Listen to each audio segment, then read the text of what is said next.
Welcome to P3 Radio. The monkey only dances as good as the guy grinding the organ handle. Brother.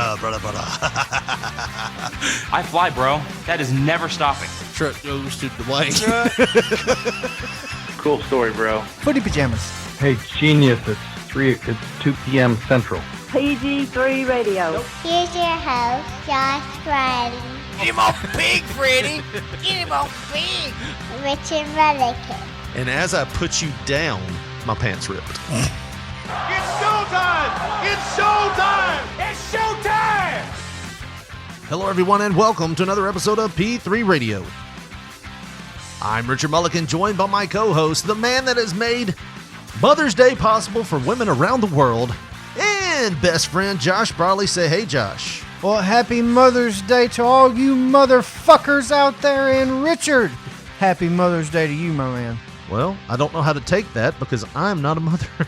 You a motherfucker, though. So I've been told episode 145, and we're starting hot, Josh. Starting it off hot. Starting hot. But yeah, we've got a big show lined up for you today. Episode 145, we're going to have on the show today, Josh, somebody that we've been trying to get for a while now. We're excited to have him on. He was a big influence on us, whether he knew it or not. I don't know if we want to put that evil on him.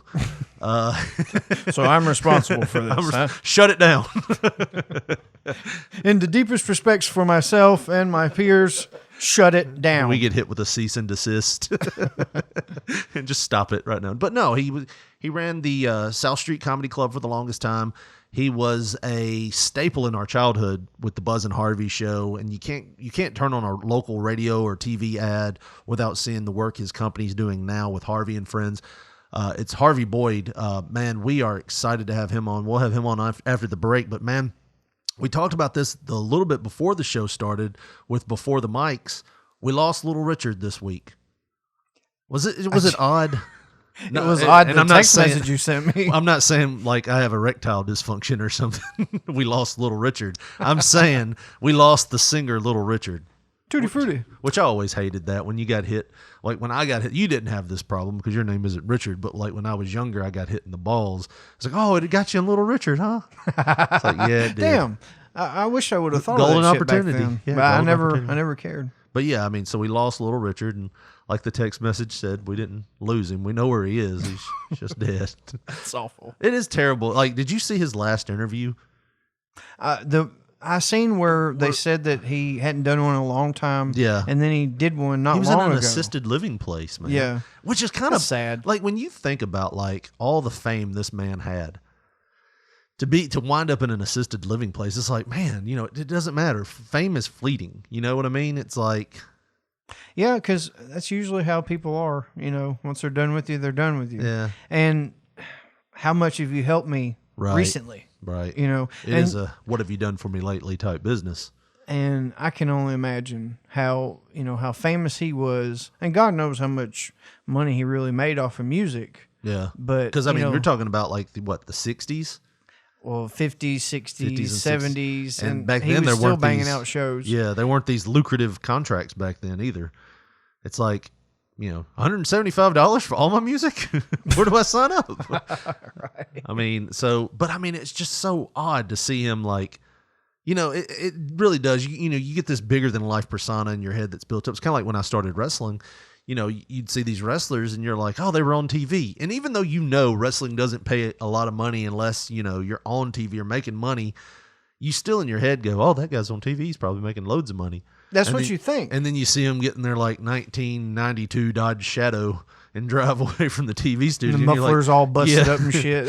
Either that or they're saying, hey, man, can I get a ride with you? I don't have a car. It's and like, when they give what? you a ride, it's like, you don't know where to get any crack, do you? Like, oh, God, you were my fucking hero.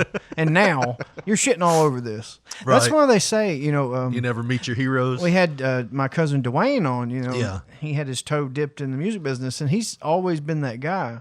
He's always been fearful of meeting his heroes. Right. Because there's always that chance that they're going to shit on, you know, your the legacy expectation of them. The legacy in their head that they have of this person. Just like our Mick Foley memory, man. I'm a bit, Eh, And I'm it over wasn't it. what I expected. Yeah, and you I'm know. kind of over that at this point, though, man, because I'm like, all right, he had his kid there. You know what I mean? Like, I get it. I do too, but still.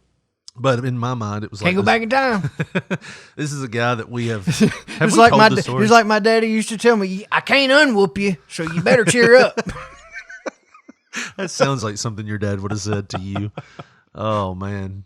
I'm just ribbing. Oh, It's a funny joke, though. it is. I mean, it sounds like something he would say. I know.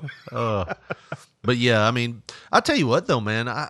Only thing I really, because I came along and I was born in 83. You were in 82, 81? Yeah. 82. 82. The only thing I was really conceived at an Allman Brothers concert. With Michael and McDonald. your dad was in the 5th row and your mom was in the front row. How's that work out? It won't what it won't. She was sitting on the hood. He was at the tailgate.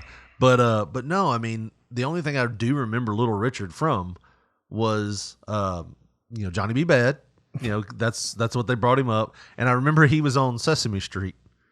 That's where you know him from. That was the only thing I knew him from. And then anytime somebody talked about ice cream with fruit in it, they'd say a Tutti Frutti. You gonna get some Tutti Frutti?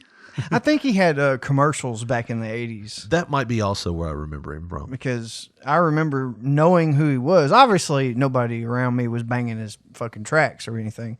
But you would always hear, Little Richard, he's fucking bigger than life. And I didn't know it till I got into rock and roll, like a kid getting into Hendrix and stuff. Right. Hendrix was that's where Jimi Hendrix got his start, was playing guitar for Little Richard. Little Richard. Yeah, I mean, and if you hear some of his songs, the guy had talent, I mean, but he always had that, like, I watched a documentary on him for some reason the other day. Like, I found out he died. I'm like, oh, that sucks. He was only 87. Like, felt like he was older, but they were talking about his right leg was 3 inches shorter than his left leg, and he had a dad that didn't accept him until he got in the music business. Like, he actually downplayed. I felt like, oh man, this motherfucker right here, because you got a guy that his father just hated the way he dressed, though hated the makeup and stuff, and he got in the music business, and his dad gave him that, oh, that won't last. That ain't gonna last. And then he started making it, and his dad was like, Bemis oh. nudge. Yeah. Then his dad was like, oh, that's my son. So proud of you, son. So Yeah. proud. I bet you are. yeah. Seen that new Cadillac I'm driving. But yeah. Seeing your hand's not reared back at me. It's kind of throwed at me now. But it did kind of suck Open. seeing him with gray hair, very thin gray hair, being Yeah. wheeled out. And you're like, man, it doesn't matter how big you get. You always kind of end up the same way, don't I you? kind of got the impression, just from the few snippets of like videos and interviews and stuff that I watched here in the last day or so or whatever, but he would always work in, at least in the 80s that I'm seeing, he always seemed to work in how he never got shit from anybody in the music industry as far as like big money, no kind of contract, nothing. And he's Right. like, I've never won a Grammy. He was on the Grammy stage presenting Best New Artist Sounding of like, salty. I think it was him and either Joe Piscopo or So this was recent, huh? Getting them both at their proms. oh my god! But it was him, or maybe it was you ain't seen nothing yet. Boom, bam. You remember that guy? Yeah, that yeah, was yeah, the yeah. lead singer. Yeah. Had that weird Morrissey type hair. It was him. He looked kind of like that guy I said. Joe Piscopo. But he was on there presenting Best New Artist, and he said, and the Best New Artist for, I guess, 1987 or whatever. He's like, me. I remember that. Y'all ain't never gave me shit in this industry. Here I am. I ain't never won a Grammy. I am the innovator. Never be the duplicator. You cannot replicate what I have done. I am the architect, the best. Hit him with a wrestling promo, didn't Dude, he? that's immediately what I thought. I was like, he is healing out here, dude.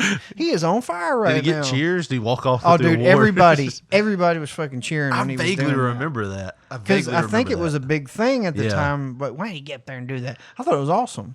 Maybe it kind of took away from the Best New Artist moment, in the sun. But Who hell, was the best new artist that year? Belle Biv DeVoe? No, it was probably like I don't know. Well, I mean, it didn't matter because he stole it, so that might as well not have been anybody. Little Richard for 1987. Woo! Well, all right, Josh. Well, we're about to be joined by Harvey. I did want to bring up the Little Richard thing, but I do want to bring this up too. If you are just now hearing that it is Mother's Day, you have made a grave error. You're screwed. You are royally screwed. But what better way to make it up to her, to your mother or your wife who has little kids that can't buy them a present right yet? What better way to make it up to them than a shirt or a phone case or some nice wall art? And you can get that by going to our sponsor, tinyurl.com/P3shirts. It's going to take you to TeePublic. And TeePublic has all of the greatest shirts, apparel, phone cases, you name it, Josh, it's there. Pause it up, Buttercup. He's calling. No, go ahead. So tinyurl.com/P3shirts. Get your shirts there now for tinyurl.com/P3shirts. TeePublic, sponsor of P3 Radio.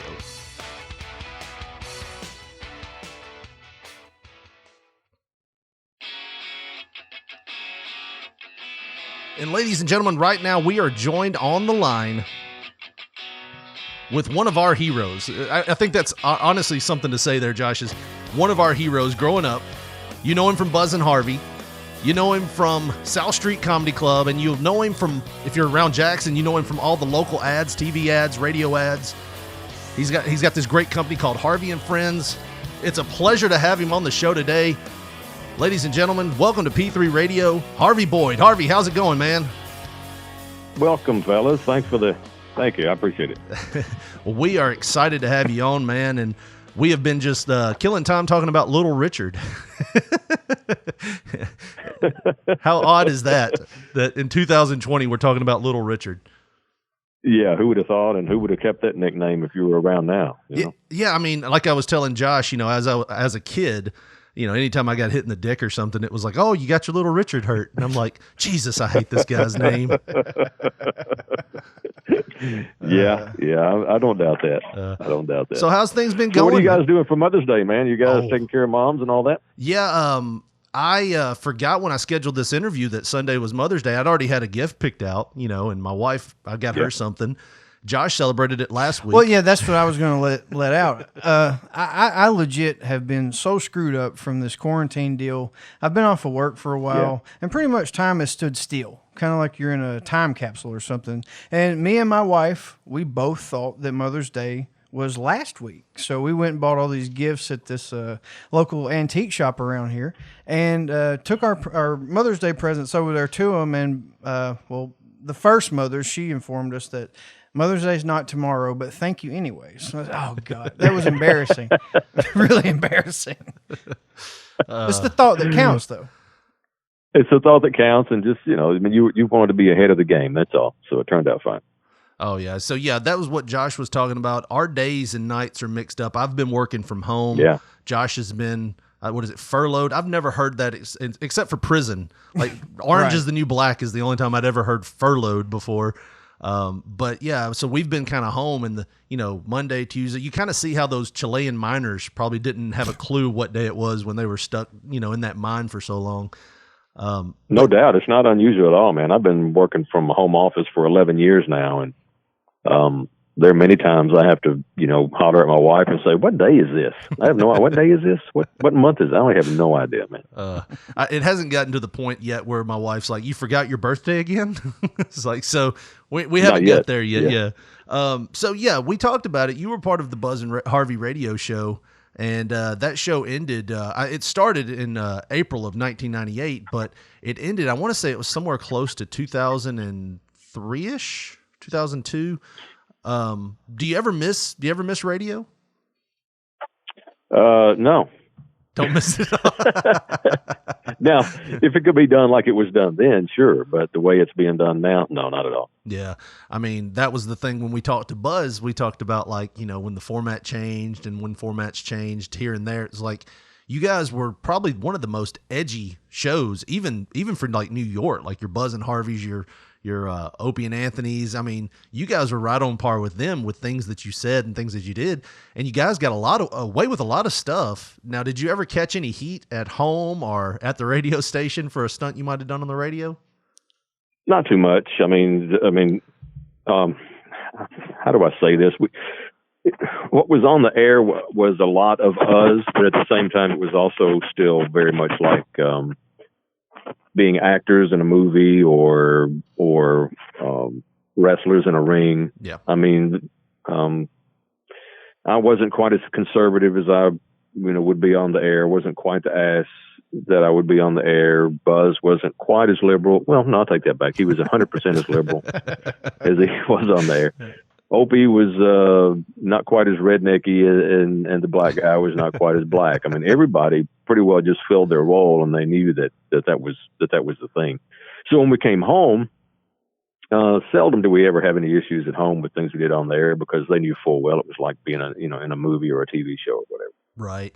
I think Buzz told us, he was like, the whole time he was doing it, he was like, I was a good boy. I didn't do anything. And we had our opportunities, right? Because there was one time we had a naked woman in the studio. And I was like, wow, I could not imagine coming home and going, that was my character that had the naked woman in the studio. It wasn't me. I don't remember that there was one in the studio. I know there was an event where it took place outside, and it was, of course, the good thing about radio is, you could make it as wild and as you wanted to, because you were doing the play-by-play on something they couldn't see. So many times we would elaborate a little bit more than maybe what was actually going on, but it made for good radio. And right. What's missing today in radio is that not just now, but probably for the last 10 or 15 years, right. It's the radio business is pretty much being run by and people who have no background in theater or entertainment or anything like that, and they've really lost their way when it comes to making radio an entertainment medium again. And that's pretty much why everything else has kind of filled a void that they're missing. Yeah, it has kind of become kind of carbon copy. If you hear one station, you've kind of heard them all, and most of the time they're syndicated. Sure. So you're actually are hearing a carbon copy. And I think that was one of the reasons why me and Josh were drawn to your show back in the day. It was different. It was like, did that guy just say ass on radio? It's like, he didn't do the weather and he didn't do it in the normal way we've heard it thousands and thousands of times. But you probably answered this question a bunch of times, but how did you get your start in radio? Wanting to do what my dad did. My dad was in the newspaper business for a long time. So when I was 10, 11 years old, I was making little mini newspapers. And then somewhere in the early 70s, I got hired to run a radio station. So that, and was around the DJs. And I was like, you know what? I think I want to do that. That was like a lot of fun. So I talked them into hiring me as a janitor, just so I could hang around and watch the guys. And so when I wasn't mopping floors and cleaning out ashtrays and garbage cans, I'd be in the studio watching those guys and was just fascinated with how the whole thing worked. And then I would sneak back into the production room and, do my own little radio show.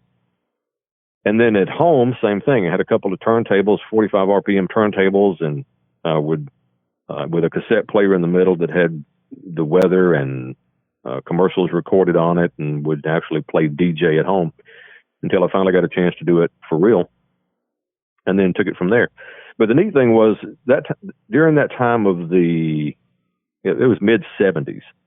We had 3 channels on TV, so radio was still the boss, even for me as an early teenager. So late at night, AM radio, which was the only thing you could hear at that time, FM really didn't come into play until the late 70s. Would lay there midnight, 1 o'clock in the morning, listening to these big stations that would come in from all over the country, and you would hear those. And I was like, wow, so that's how they do it there. And then I found out that you could actually order air checks of DJs in Chicago, Atlanta, those kind of places, and listen to those on cassette. So I would order all of the WLS air checks of John Records Landecker and Larry Lujak and Fred Winston, those kind of guys, and would listen to those cassettes and hear how those guys did it. Wow. So it was just kind of a combination of all of that were just kind of planting seeds along the way, that when we did get the chance to go on FM and really put a show together, I was like, let's take all these elements, create a group of guys who were very diverse and put it on the air and let us, speak our minds and see what happens. And it just kind of went from there. Well, we talked about it earlier, the Buzz and Harvey radio show, which, like I said, was very influential in our lives as kids. And probably one of the reasons why we do this podcast now is because we miss this type of entertainment, this kind of real talk, trying to bring humor, trying to bring just a little bit of levity to a situation. Our podcast isn't serious, but this whole podcast has probably been influenced a lot by the Buzz and Harvey show, which started, like we said, April 1st of 1998. And it starred you and another guy by the name of Buzz. How did you get hooked up with Buzz? I had done radio for quite some time, and then had a partner named Woody. Mm-hmm. We did a radio show together, a morning show, and had he was just a fantastic guy. And he passed away suddenly and unexpectedly. And I just decided I didn't want to be on the air anymore because I really enjoyed my time with him. It just didn't seem right without it. So I went into sales and management, which I'd always been a part of anyway. To actually just kind of work on weekends and do kind of, the weekend stuff. He was looking for something to do. And, in the meantime, we would be in the break room, and he and I would be back in there riffing back and forth, and the salespeople would be laughing, and they're like, you guys need to get back on, you need to get on the radio together. So after much cajoling, they finally convinced us to do it. And the natural chemistry was just there. And we had the forethought, I think he mentioned this too, and that we did the broadcast from two separate studios so that we couldn't collaborate on what we were going to say next. Right. So what happened when the microphones were on was legit. Oh, wow. However, I will say that, and I think he told you too, that he would come in at the last minute. That's just Buzz. Right. Me, on the other hand, I would be there at 4:30 getting ready for a 6:00 show.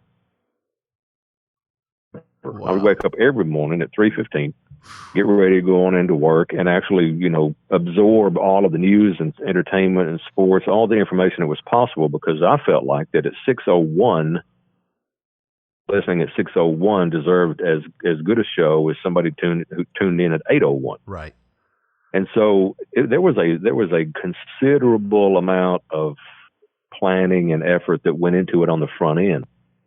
Buzz was just genius in his ability to be able to react to things that I found out or talked about or whatever. And he would get his information. He would get things the night before or the day before. Not that he wouldn't come in unprepared. He would just be reaching out to different sources at different times. I wanted to know what happened in news, sports, entertainment that was brand new, so that when we talked about it, when somebody tuned in, they were hearing information they didn't already know.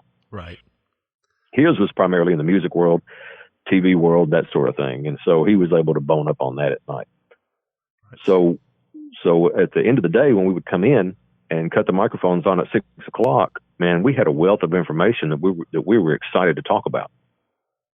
Would just springboard off of that. There'd be some news story that happened, something happened in entertainment, and then we would give our opinions on that and just kind of bounce it, back and forth off of each other. But there's a thing in radio that it's like an internal clock, mm-hmm. so that you kind of know when you're talking about a given subject that what the listener on the other end is feeling. And after about 15, 20 seconds on, there needs to be a payoff. There's got to be a payoff every 15, 20 seconds. If there's not some sort of payoff, then you lose them. Right.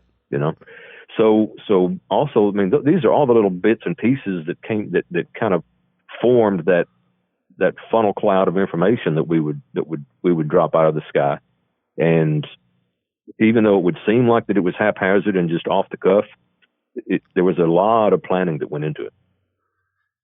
Yeah. You talked about you and Buzz being in separate studios, and I want to say that's something that we've kind of adopted here, not in separate studios per mm-hmm. se, but when Josh comes in now to do the show, we've started doing this show called Before the Mic. So we just start rolling because we found out that in planning for our show while we're talking, we joke around so much that, we were like, well, we're missing stuff here that we can't recreate. The worst thing ever is trying to recreate a funny moment that you had in passing that was just random.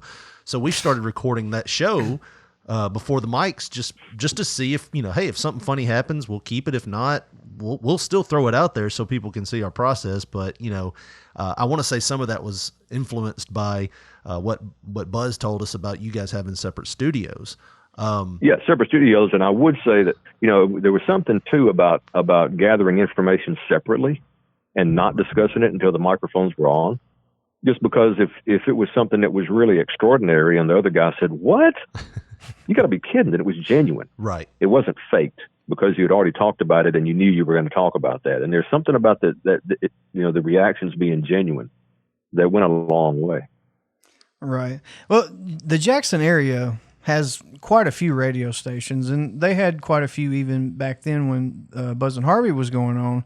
Were you guys like chummy with the DJs from other stations? But was it like no. Anchorman? Whenever you see them out, it's got to be a fight. It's like, oh no, they hated us. They hated us with a passion, and we loved it. I mean, the last thing I wanted to do was be chummy with anybody from any other station. I didn't feel like that. How can I say? Well, and it was also the Memphis stations. See, there was a lot of impact from the Memphis stations that people in this area listened to as well. So we weren't just fighting against the Jackson stations. We were fighting for audience share with the Memphis stations too. Right. And we started off from the get-go going after, at the time, 92 and 102 were the big local stations, and FM 100 in Memphis those were the big three that were eating up all the market share. And so we were coming in with zero. I mean, we were just coming on the air. And our call letters at the time, and it was sort of an homage to one of my favorite stations growing up, which is WLS in Chicago, is our call letters were WLSZ. That was the call letters for Z105. Right. And we actually ran billboards that ran 3 or 4 months before we came on the air that literally said, "Dear 92 and 102, your worst nightmare is coming true." And so we set the standard, right away. And in response, they sent us some flowers on our first day on the air and that sort of thing. And so there was some friendly back and forth, but it got brutal pretty quick because we were serious, man. We really went after them hard. I remember one of the sales guys, I won't say what his name was, but when I told him, I said, "Hey, we're going dumpster diving tonight. You want to go?" And he's like, "What?" I said, "Dumpster diving." He said, "What are you talking about?" I said, "Just get in the truck." So we would take off at like 1 or 2 o'clock in the morning and would raid the garbage cans of our competing radio stations out behind their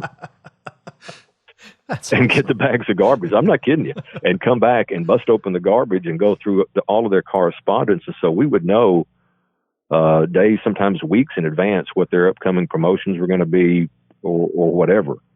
And so we were able to, to jump the gun on a lot of things that they were planning on doing. And it really, really pissed them off, which we loved. And then we would record them too. And anytime they had any kind of an on-air gaffe, any kind of a mistake, we would put a promo together that actually had their voices making those mistakes and go, and do a promo that says, "Why are you listening to these clowns?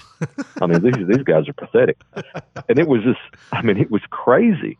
You may recall when you would dial a wrong number back in the day, there was a thing that would come on that would go, "Boo-doo-dee, the number you have dialed," whatever, right, "is no longer in service." Well, we found the lady who sounded very similar to that same operator, and one of our liners we would run would say, "Doo-doo-doo, the number you have dialed, 102.3, is no longer in service." And 5.3. So, we just went after them hard and heavy, and tried to one up them on every occasion that we could. So to answer your original question, were we chummy? No, we weren't chummy. We didn't like those guys, and we wanted to, look, if you're our competitor, I fully intend to put my foot on your throat and take you out. That's the only way I know how to play. And, that's how it's going to go down. One of us is going to be bloody and one of us is going to win. That's how it's going to work, right? I'm thinking I know why you don't play Monopoly with your family anymore. Not at all. But listen, look, that's where it came from. My other family had a very wry punny sense of humor, very dry, very clever. My mom's side of the family, on the other hand, they were brutal, man. I mean, it was insult after insult. If they ever saw that you had a weakness, they would take advantage of it and just pick at you to the end of time. And they were able to actually tell. They were great storytellers, great joke tellers. Were always pulling pranks. So growing up, the influence of those two types of humor kind of led to that. And then it always felt like we were underdogs. You know, I mean, right. so when you're always the small guy, you just fight harder. And to this day, I still pull for underdogs. Right. I mean, whichever team is not expected to win, that's who I'm pulling for. Whatever fighter's not expected to win, that's who I'm pulling for. Can't help it. Right. It's just, I think you either have that or you don't. Right. Well, you know, you said you guys pushed the envelope with radio stations. You also pushed the envelope with being on the air. You know, even with the reunion show I listened to with you guys and Brad last, I think it was September on 93.1. You know, I was starting to get flashbacks of the day because I think at one point in time you called a texter a jackass. Yeah. And I was like, this is the first person that's ever cursed or said a word kind of close to a curse word on 93.1, which used to be Good News 93.1, a full gospel station. The texter was just like, hey, he was like, hey, tell Harvey he can add that number to his phone. And Harvey goes, oh, is that how it works, jackass? And I was just like, oh my God. So, but yeah, I mean, but is there anything you guys, like I said, you said you didn't really get in trouble for it, but is there anything you guys might have gotten in trouble with fans about? Like what is maybe one of the craziest fan experiences you might remember, or something like maybe a fan? I know Buzz said that he had people threatening to come up there and whip his ass all the time. Was there an event or something that happened in studio that you thought might have been a little out of hand, or maybe out of studio, like if you were doing these remotes? You know, I was real lucky. I think because of my personality on the air at that time, I was very aggressive, and so and I was lucky that I had a voice that was bass enough that, you know, if you didn't know what I looked like, whatever you would imagine, it wouldn't be a pipsqueak. So I seldom had any issues. I think because they just called the bluff on them. You know, they just pretty well figured this is a guy we don't want to mess with anyway, and they were probably right. I mean, because I you know, like I said, I'm not gonna play to lose. Right. It's not going to happen. If I don't get you now, I'll get you tomorrow. I will get you. So I never had an issue with that. We did have some issues sometime on occasion with a couple of local businesses who were a little bit holier than thou. And to their credit, I totally understand. They were just trying to do what they felt like was right. And they took it a little far in trying to affect us by trying to coerce advertisers to quit advertising and that sort of thing. And at the time, you know, I kind of took it as an attack, but in back, they were probably right. And that was a good position for them to take. And we needed some straightening up on occasion, which was fine. I mean, everybody does. That's why the two-party political system in the U.S. works. You got to have one that's really strong left, one that's really strong right, so that whatever's in the middle is probably the right thing. Right. And I love how sorry, go ahead. No, so I don't have any, you know, I did at the time I was mad at them, but looking back, they were probably right. We should have eased off a little bit or been a little bit more aware. But that's the thing, you know, we said a whole lot of really, really smart things. We talked about a lot of really, really serious topics. Oh yeah. We did a lot of things that were spot on. I don't want, you know, I would hate to think that the thing that we're remembered for is that we would say a couple of words that were borderline, you know, but that's what happens. Right. You know, I mean, I'll talk to people today who will watch a movie and the movie is fantastic. It's so well written, so well acted. They may have said a word twice, and the only thing they call out of the whole movie was that they said this word twice. It's astounding. Right. Well, you know, you brought up political sides there, and you brought it up earlier with you and Buzz being total opposite ends of the spectrum. And that never played out to me. And of course, I might have just been young and naive. That never really played out to me when I was listening to it when I was younger. But as I've gotten older and I've kind of followed you on Facebook, and I've been to the comedy club a lot, and I've talked to you a lot, and I've talked to Buzz, hung out with Buzz a few times. It's like you guys are the exact polar opposite ends of the political spectrum. I remember asking Buzz, I was like, did y'all ever have any like arguments? Because like now knowing what I know now, do you remember any arguments that you might have had? Because it never played out on the radio. Politics really wasn't a huge topic during that time. I mean, I think things will be different now. Right. But back then, there really wasn't a whole politics was kind of left alone. Even the late night TV guys didn't talk about politics very much. It really wasn't. It was kind of boring. And there just seemed to be other things that were interesting. Now it's just like a top of mind conversation for everybody. But no, we didn't. Now, did we ever get into it? Yeah, we got into it sometimes. The only thing that would really get under my skin, and it was if we ever got into an argument on the air, it was a legit argument. Right. Would be that I maybe had worked really hard on gathering some information, and he just felt like he'd make fun of it or throw sound effects in on top of it. And I'd been up there since 4:30. Right. Out of there. The information out, and he's throwing some sound effects on top. Man, it would piss me off. And he knew it, and I told him one time, I said, I'm going to come over there and hit you in the head with a stick. And he quit because he knew full well I would go get a stick and I would come over there and hit him in the head. That is probably the most Southern thing ever. It's like, and it still works to this day. My mom could look at me and go get me a switch. Go pick me was that not the most brutal thing ever? Go pick your switch. I'd pick the small one and have definitely. to go back. I'd always try to. While you're out there, you're putting paper in the back of your pants or whatever to try and put some padding back. Yeah. I'd always try to get one with the most leaves so it wouldn't whip through the air. And the heartbreak when they'd rip those leaves off. It's like, oh, geez, she's figured it out. She knows. Yeah. Well, you guys used to have like a lot of big time famous people call in, like for whatever you guys were talking about. Maybe you were reviewing something. I remember you guys even had a few people come in to the actual studio and be with you guys. Who would you say was your favorite out of all the guest type people that you had on the show? That were calling in or just came into the studio? Either or. Yeah. Johnny Knoxville was a good interview from Jackass. He was a good interview. Turned out to be a really, really smart guy. And strange enough, I think Handsome Jimmy would be the best as far as the in-studio guest was concerned. How could he not be? Oh, Handsome Jimmy. Oh, mercy, Daddy. When our podcast started out, we were pretty much all wrestling because I spent 12 years wrestling, and Josh's uncle was the trainer for OVW. So we had a lot of wrestling material, and we've kind of formed the show into just about everything. But I think Handsome Jimmy's definitely on our list of guests that if we could get him on, we'd definitely have him on. Well, I can't remember at the time the movie Titanic was huge, and I don't recall the name of the song that was so famous that came out. My Life Will Go On or something like that. Was that what came out of Celine Titanic? Dion. My Heart Will Go On. Yeah. We had printed out the lyrics to that, and we were trying to get Handsome Jimmy to read it. We just thought that would be great to have him do that. And he couldn't do it. And as it turns out, either his eyesight was so bad or the print was too small, whatever it was, he literally physically couldn't do it. It wasn't that he wouldn't do it. Right. But I just thought that would have been hilarious to have him read that.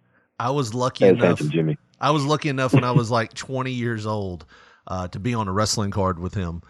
He was just on the card, and for some reason, I don't know why, it was just being young, being stupid. I walked up to him, shook his hand, and out of my mouth just come the words, "You are my grandmother's favorite wrestler." and I was like, "Oh, thanks. You calling me old now, basically." My grandmother had been dead for like 5 years at the time. I'm like, "Oh, geez. Oh, man, this is bad." Just kind of stuck my foot in my mouth. But yeah. No, we brought up wrestling. One thing that I remember you guys did, and Buzz talked about it when he was on with us, was the wrestling at the ballpark. How did you guys get caught up into that? And do you remember going through like any like small wrestling school or anything like training courses or anything for that? Yeah, we did actually. It was at the time. What was the guy's name? David Hirsch was the guy running the Jackson generals. They were called the Diamond Jacks at Right. the time, I think. And he was brilliant in understanding that people were coming to the ball game not for the ball game. It was everything that happened in between the ball game, in between the innings. Right. And so he did a really good job of making sure that the environment there was something in addition to a ball game. And he was wildly successful when he was out there. Of course, they've struggled since then, and I think that's why they only think you just set off fireworks and that's going to draw a crowd. Right. But one of the things that they came up with, I don't remember who even organized it, was that we would do a wrestling match. And so, yeah, we went to, if I remember right, we went to the Courier Chronicle office in Humboldt. It seemed like it was that building is where they had a ring set up, and we had a couple of local guys train us some of the basics primarily for safety reasons. And we picked up on it pretty quick, and then set up the whole thing, and yeah, it was a lot of fun. I think Opie got hit in the back with a guitar, and by some masked marauder. I don't remember who that may have been. And then rolled Buzz's arm over on top of him, and and then so Buzz was the big winner. But we were always about trying to do something crazy like that. There was one event where, and I think you heard us talk about it on 93.1, when it was an Academy Award competition, and whoever won got to decide the punishment for the other two. And so the punishment for the other two, which was I won, so the punishment for Opie and Buzz was that they had to wear nothing but a Depends undergarment and had to eat oatmeal until one of them took advantage of it. Yeah. And those were the kinds of things, looking back on it, I guess some of those things were pretty juvenile, but that was, it's like when you see, but who does that? Right. It's kind of like when you see the court stenographer write it out, it doesn't seem like it was a good idea. Yeah, exactly. At the time. But that was part of the fun. I mean, just coming up with bizarre contests and, trying to do things that were outside the box a little bit and make it fun and entertaining. That was what it was all about. And it's funny too, because, since I did radio for 45 years, I did radio. Is that right? 40 years. I did radio for yes, at 40 years. Wow. And people think that I know a lot about music. They're like, I bet you kill at trivia contests when it comes to music. No, I don't. I mean, I know the first 4 seconds and the last 4 seconds of every song, but that's all I know. Yeah, that was prep. It's funny that people who were in the radio business, they really don't care. Very few of us cared anything about the music. It was everything in between the music. Right. And you guys would always take breaks out. Like you wouldn't have the music playing much. Like in the mornings, you would have a little bit of music, but you guys were pretty much always. And it was so funny because you guys were pretty much talk radio without talk radio. Mm-hmm. Like I remember as a kid going, "Oh, talk radio is boring. I want to hear Buzz and Harvey." But you guys didn't make it talk radio. I mean, it didn't feel like the monotonous, the dry. I knew you guys were probably going to rib on each other, probably give Opie a hard time, and it was just fun to listen to. And since we brought up the phone callers, yes, the phone that was callers. A good thing. The phone callers really made a difference. And then we had all these characters that kind of sprouted up out of the show as well. Psycho Gamer Phil, Gimpy and Blackhead, Don Juan Bubba. I mean, we had several characters that we would discover along the way that we would introduce and feature on the show as well. That were good surprises. It's always good to have them pop in for a moment. Right. I remember one time Buzz was talking about Bill Dundee. He's like, "I want Bill Dundee to come up here. I'll kick his butt," and you kept going, "Well, he listens. He's going to call in." And then 5 minutes later, we hear this. Hey, brother, this is Bill Dundee. Yeah. Listen, Bill Dundee was a character, man. I mean, I remember we were doing a remote somewhere, and apparently he had just had his hair done because he started sweating, and this bead of black dye started running down the side of his head. I was like, "Bill, you're sweating black right now, man. What's going on?" Yeah, Bill was one of my trainers in wrestling, and the last time I saw him, I was wrestling him and Coco. This was like 5 years ago, and I'd already had a back problem, and it was just one of those things. I wanted my daughter to see me wrestle for the first and only time.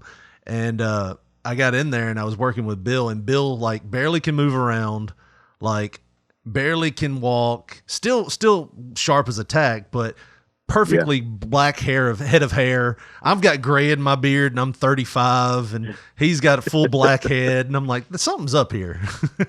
That don't seem real. Yeah. Bill was always a lot of fun, and he knew exactly how to turn it on when he was on the air too. I mean, quite a showman through and through. That's Bill Dundee for sure. Yeah, definitely. You know, we talked about it in the open too.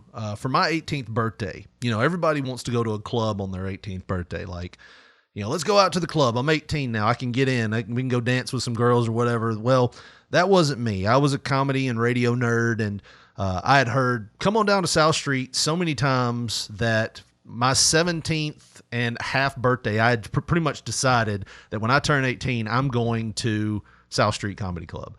So South Street was the first club I went to when I turned 18. I was actually still in school because, you know, I have a late birthday and I struggled with fractions. And some of the friends, you know, some of my friends, when they would turn 18, that was like our little thing. We'd all go down to South Street Comedy Club. How did you get that started up, and how did you get your start in the stand-up business? Well, when we, you know, I told you when we first started out, we were going after 102 and 92 really hard. And at the time, Q102 had two things that were kind of their premium products. One of them, believe it or not, was Gary Pickens doing the weather. And second was comedy night at South Street Comedy Club. Well, we found out, so we wanted to create this environment that since we came on the air, all of the I'm sorry, I'm feeding back on my phone here, so it sounds a little weird. Everything that was on their station was leaving their station and coming to us. That was the impression that we wanted to give.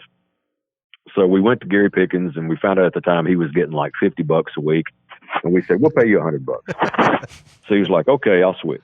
Then we went to the comedy club, and we said they found out they were paying that the comedy club was paying like $100 a week in advertising. And we said, "We'll only charge you $50." So they switched. So the next week, Gary Pickens and the comedy night was over on our station now. So we just wanted to create that impression. You know what I mean? Wow.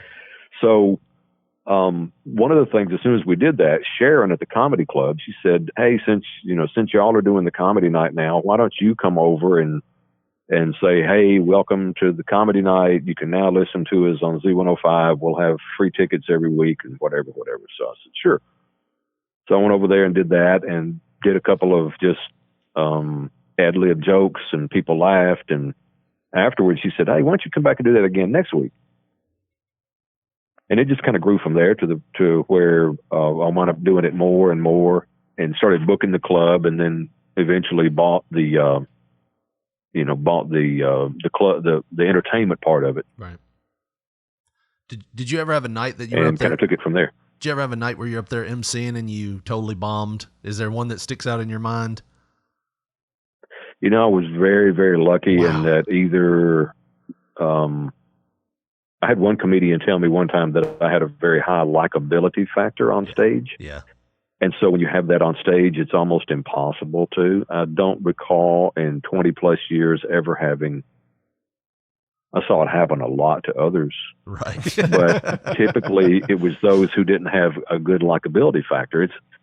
Entertainment is a very, very funny thing, man. Right. In that, if they like you when you're on stage, if you're a likable individual, you can get away with things you can't get away with otherwise. And they also are very forgiving.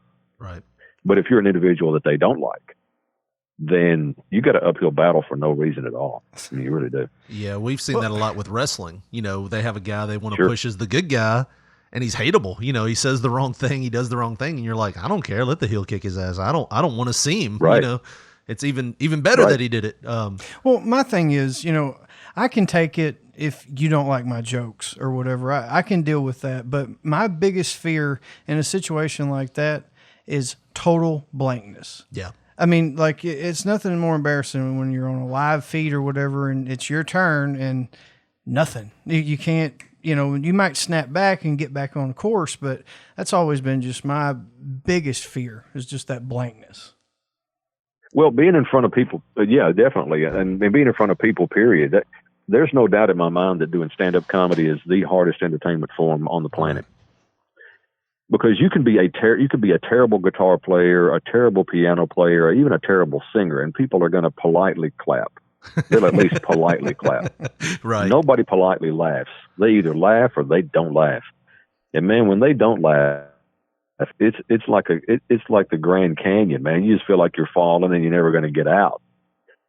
So there have been some jokes that have fallen flat, and oftentimes I would go back and to see exactly what it was in the setup of the joke or what caused that, and oftentimes it's just some sort of a fault in the delivery. Right. Maybe you need to rephrase it, need to say it a different way. One cool thing about doing stand up though is that I was doing stand up comedy on stage, and then I was also writing a column for a local newspaper for a while, a humor column, and then being on the air. And those are three very different types of, and being on stage and writing really helped the radio part a lot, because oftentimes when you're on the radio and you say something that you think is funny, it's just because you think it's funny. Right. But if you've been on stage time after time after time, and you've said, and there's a system to it, there's the rule of threes and that sort of thing. There's a system to comedy in order for things to create a laugh. It's an actual formula. And once you've done it in front of a crowd, and you do A, B, and you get C, then when you're doing it on the radio, that response is happening out there because you know the formula. But so many guys who are on the radio have never been in front of an audience, and they think they're being funny, and they're just not. Yeah, that was one of the things I always like to try to do in my events. Like when I would do wrestling, if I was the bad guy, I'd always try to do something to where I was pointed humor at me. Like if I was trying to squash a guy, I'd land on my butt and he'd move, and I'd grab my butt and run around and scream. I always loved to hear the crowd laugh. Of course, when you're 6'3", 290, it's kind of hard to be the comic figure of the group, but that was one of the things I always wanted to do. Was I always wanted to try stand up. I'd write jokes down, but like what Josh would say, I'd have that fear of just going blank or bombing. And I remember I was at the comedy club one night, and you guys had I want to say there was some kind of major TV show that was filming. It was like a Last Comic Standing or Comic Searchlight, something where they were going to be filming some sets for this guy. And this guy comes out and he does this stand-up bit, and nobody, I don't know if it was maybe the people were knowing that the guy was on TV or they thought he was being kind of fake or whatever it was. I just remember him just dying, and I'm going, nope, not doing this. Not even going to even try to do this on it. What made it worse was the headliner, the guy that was up after him, pointed it out, and he goes, hey, if you guys don't start laughing, I'm going to bring that other guy out here. Apparently magazines make him shit. I don't know what that's about, and I'm like, oh, he just threw him right under the bus. The guy had already left, but man, I remember watching that going, I can't deal with my emotions if I have to get up there and go through what that guy went through. It's tough, man. I mean, of course, and I would have a set list where there are certain things, and a lot of times there are jokes that you would, if you're watching it from the audience perspective, it sounds like something that was just ad-libbed. Oftentimes it's not. I mean, most of the really good comedians literally obsess over each word in the sentence of their joke. I mean, it is a serious, serious business for people who go out and do that for a living. There are some people that come up there and just kind of, they're playing with it, they're locals or whatever, and they're just testing the waters. But for those guys that are going out there and their reputation is on the line, I mean, all it takes is one influential comedy booker to call 3 or 4 others and say, don't hire this guy, and then they're hungry. Right. I mean, they ain't going to make anything. So you've got to perform. You got to make it happen. And so they're really serious. Yeah. But then you got a heckler in the audience, or you got somebody who's trying to disrupt the show or whatever. And here this guy has traveled, like the average road comic, has been on the road for probably 8 hours to get to wherever he's performing. And you guys would have an arrest appreciate this. He's on stage for an hour. That's the only hour that he's working that week. Right. That hour is really, really important to him. So if he's been on the road for 8 hours, up there to work for an hour, and you got some yahoo who can't control his antidepressant and alcohol combination, right? And he's disrupting the show, that's that guy's livelihood, man. Right. Yeah, you And actually so it's tough. you actually brought in a guy that used to be a wrestler, and I went and came and see him, and I actually met him and became friends with him after one of your shows. His name was Chris Killian. Oh yeah. He used to wrestle in Nashville, and after one of the shows, he went out with me, my wife, and a couple of our friends, and we were talking, and I was getting to know him, and he said, "Man, comedy's just like wrestling." You know, he's like, you go on the road, you travel. He goes, but he's like, I love this more because it's easier on your body. He's like, unless somebody throws something at you, but it's easier on your body to have to go up here and tell jokes. He's like, now it's a little bit more stressful because you're talking the whole time, but he's like, it's way easier. He's like, on your body. He's like, I love it. He's like, it gives me my wrestling feel without having to get killed up there every night. Chris Killian's a super guy, man. Yeah. I remember when he was still working in the education field in Nashville, and then doing comedy on the weekends. And it was after one of the shows, everybody had cleared out, the waitresses were cleaning up, and Chris and I were sitting at the table, and he said, "Man, I really want to do this full time, Harv." I said, "Well, you know what you got to do, Chris?" He said, "What?" I said, "Well, you got to do it full time." Right. He said, "You mean I got to quit my job?" I said, "Yeah, you got to quit your job. When you got 40 hours a week to devote to you, you'd be amazed what you can do." And dude, he quit his job 2 weeks after that. Wow. And he's just gone on to do unbelievable things, man. I mean, Definitely. he's doing a lot of TV commercials. He's still doing stand-up on occasion. He's working for, I believe it's comicbook.com. Mm-hmm. Yeah. Yeah. He's traveling to different animated movies that are. He was at I think he was in London here just recently. Yeah. I mean, the guy's traveled all over the world now. He had a video clip of him interviewing Jim Carrey. And Yeah. I was just like, wow, just blown away. Yeah. He did a Valvoline commercial where he was, I forget what he made off of that. I hesitate to say. Let's just say it's got a couple of commas in it. Wow. He made really good money just doing a Valvoline commercial. So you mean I think he did one for the Tennessee Lottery. So the oil business has money, you're saying? Apparently. Yeah. Apparently. So how did you? He's doing well, but it all started right there, man. I mean, Wow. he said, "What should I do?" I was like, "Man, you got to go for it." That's So awesome. I still use that for a lot of other people too. If they're like, "Man, I really want to do X, but I can't because I have a job," I'm like, "Dude, you got to quit your job. I mean, Right. try this. What's the downside? Right. I mean, really, you may be hungry for a couple of years. You'll be all right. It ain't gonna kill you." So how did you go about getting like comics from different areas? I mean, I heard you say comedy bookers. Did you guys in the industry, I assume it's just like wrestling, you know, the guy in Chicago or California or something like that? Or like, how did you have to contact agents, or what was the standard deal? No, I mean, they would actually be contacting us. We only had to fill 50 weekends a year. And we would get 30 to 40 emails a week from comedians all across the country who were wanting to come and perform in Jackson. South Street was at the time, it was a big deal. If you performed at South Street and got that audience to laugh, because it was such an old room and the audience was so hard to win over. If you could do well at South Street, you could do well anywhere in the country. There were a lot of comedians who that was their dream to come to South Street and perform and do well. Yeah, one of me and my wife's favorite comics that I keep looking for, and I just knew he was going to pop up somewhere, was T.R. DeGraw.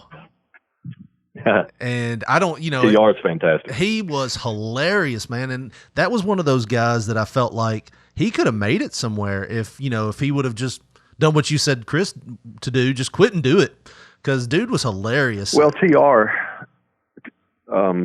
actually performed at the Comedy Store in Hollywood, and he was around when the Richard Pryor era, that time, and he was on the cusp of being huge. And he'd be the first to tell you that he just doesn't get along well with management and and gets along too well with things that maybe he shouldn't get along well with. And it just he just wasn't ready, and it just didn't happen. But yeah, he definitely had the talent. I mean, TR is one of the funniest guys I've ever met. Oh yeah. I remember he came to the comedy club the first couple of times because he was living in Memphis. Right. And the first time he rode up on a motorcycle in the rain wearing sandals. Seems appropriate. Yeah. And he came in, and he gave me his background. He said, I know I hadn't talked to you, but can I just get on stage and do 11 minutes? I was like, 11 minutes. And I don't know, it was, I was a little bit, I was like, sure, why not? Right. So he gets on stage, and I thought, oh my God, what have I done? This guy is bombed out of his gourd. Hilarious, Right. but obviously high on something. That's what I thought. Right. 2 weeks later, he comes back and says, hey man, can I get another 11 minutes? I was like, sure. He gets on stage, does the exact same. So I was like, wow, this guy was not high. He was not, Right. He's just genius. Yeah. His bit that he did a bit where he was talking about these privileged, rich kids, and his payoff for it was this thing where he took a pratfall, and it was, like I said, we'd seen it twice, and I laughed just as hard the first time as the second time. He was one of our favorites. And is he still around Memphis area? Yeah, he's still. I think he's dealing with some health issues, but yeah, TR is he's still around, and I think if I remember right, he's making motorized bicycles. Wow, that's pretty different. I think when he was on stage, he used to say he cut hair. I don't know if that's He did. Yeah, Yeah, so, he did, and he's very artistic. He's just he's one of those guys that's just genius, and it's hard for him to manage it. Yeah. You know? If any of our listeners are out there, if you go and look up, if he's got any clips out there, please go and listen to him. One of the funniest guys I've heard live at a show. Like I said, he was just hilarious. But one thing I do want to switch back real quick to radio, and I know we're going to have to get you off here because I'm sure you've got Mother's Day event things to do. But one thing, I'm going to ask you this loaded question, just kind of like what Stan Lane used to go up to people and say, who's your favorite wrestler and why am I? We've been teasing it. We've been teasing this whole thing about, every time I talk to Buzz or anytime I get you guys cornered on a radio show like 93.1, when are you guys going to release some of these old tapes that Buzz says that you have for a podcast, and when can I help? Dude, if you can find out from him when that's going to happen, have at it. I mean, I've given him the cassettes, and he's had them for a while. He says he's been uploading them, but I don't know where or happened. Right. But yeah, I'm as eager as you guys are to hear some of those. I mean, I really just laughed out loud when I was listening to several of the cassettes. I was just like, oh my God, that's just crazy. How did we ever even come up with that? I mean, it was nuts to listen to, because you just forget. You know, I mean, before I called you today, I was like, man, I hope he doesn't ask me about any specific dates or anything like that, because I can't remember that kind of stuff. My brain is a huge front windshield and a little bitty rear view mirror. I don't remember any of that stuff. I can't tell you anything date wise, just specific events and that sort of thing. So would but you be? Yeah, check with him on that, because I really wish that, we could move in that direction and get that done. I think that'd be cool. And I think we might be talking about a podcast in fourth quarter this year is kind of what we're looking at right now. Nice. That was going to be my next question. Anything that you guys could do. Now, trust me, I know you don't need little old Bemis Boy's help with this, but if there's anything I can do, please let me know. Because, like I said, I would be absolutely thrilled to do a show or anything to help you guys do that. That was going to be my next question. Was a podcast in the making, but my last question would be: I know we talked about this in private. I would like to, at least before you guys kick off, be the first person to offer you guys a window to do a Buzz and Harvey uncensored reunion on our show. I know you guys did that one last year on 93.1, but bring you guys back here and talk to both of you and just kind of let you say whatever you want to say, because we're unfiltered, uncensored. So it'd be kind of cool to have you guys on and talk about events where you didn't have to, watch for the FCC rules. Yeah, man, absolutely. Just get with Buzz and see what works for his schedule and for mine. And he's a real busy guy, and I am too. But we can always make time for something like that. That'd be awesome. Yeah, I would love to have it. And like I said, once again, HarveyandFriends.com. I mean, all over local media. If you have a commercial you need ran or done, these guys do it all: print, radio, TV. consulting. Like I said, you guys pretty much do everything, right? Pretty much, and it just keeps expanding. And we don't.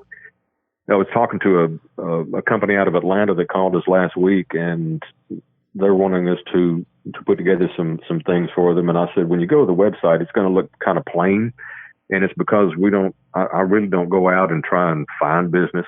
Right. I just wait for it to find us. Right. From referrals, and so that's the truth, man. I mean, I have not gone out and sought any business anywhere, and we are so busy. We're looking at expanding, maybe opening an East Tennessee office soon.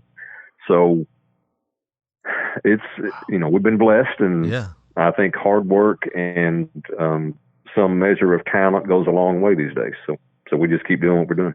Well, once again, you can find him at harveyandfriends.com. Give him a shout out if you need some commercial work done, some consulting. These guys are great. Like I said, you can definitely tell which commercials they do. And it's not just because you hear Harvey's voice on some of them. You know which ones they are because they're high quality. They're great commercials.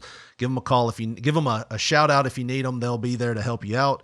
Harvey, man, thank you so much for doing P3 Radio with us today. Hey, thank you guys. I appreciate the phone call, and happy Mother's Day to you and yours. Well, Josh, that's going to do it for us today, too. I mean, we have went a little over an hour, and I've already halfway packed the wagon up.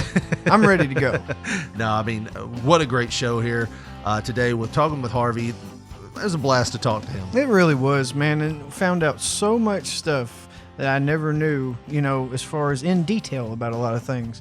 And it was a pleasure talking to him. Hopefully, I pray to God we can get that Uncensored Buzz and Harvey episode going, telling, all kind of cool stuff. Well, if they want to follow our show on Facebook, Twitter, or give us a phone call, Josh, what are those numbers and links? Well, on Facebook, we are Pop Poncho. You put that thing in your search bar and you will see our picture. On Twitter, we are at P3 Radio, the number 1. And if you want to get with us the old-fashioned way, send us a text message or leave us a voicemail. We might play it on the show. You never know.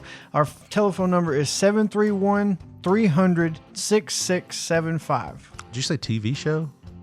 Telephone number. I heard telephone number. I heard tele, and I was like, we got a TV show? So you just bite on that one tele, and then you got caught in thought. Telephone. Well, let us be the last to wish you a happy Mother's Day out there. For Josh Briley, this is Rich Mulligan saying thanks for listening, and good night.